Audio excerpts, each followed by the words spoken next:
நானும் காலையிலேருந்து இந்த ஜல்லிக்கட்டை பார்த்துக்கிட்டு இருக்கேங்க.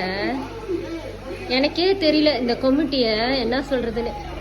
இந்த தமிழ்நாட்டு ஜல்லிக்கட்டு கமிட்டியை பாவம் பையனுங்க கஷ்டப்பட்டு உயிரை பணைய வச்சு பிடிக்கிறானுங்க. யாரையும் மதிக்க மாட்டுறாங்க.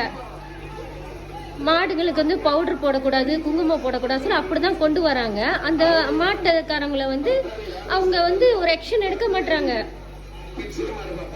ஆனா இந்த காளையை பிடிக்கிறவங்க வந்து சின்ன தவறு செஞ்சாலும் நீ வந்து அந்த களத்தை விட்டு வெளியாவுன்னு சொல்றாங்க.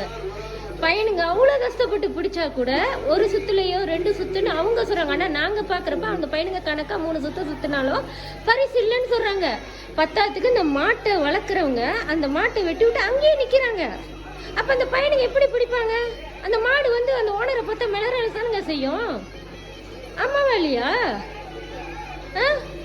ப்ளீஸ் தமிழ்நாட்டு ஜல்லிக்கட்டு கமிட்டி இதை கொஞ்சம் மைண்டில் எடுத்துக்கங்க. பாவம் பையனுங்க ரொம்ப கஷ்டப்பட்டு பிடிச்சிக்கிட்டு இருக்கானுங்க உயிரை பணைய வச்சு. அவனுங்களுக்கு சிறந்த வாய்ப்பு கொடுங்க. ஓகே.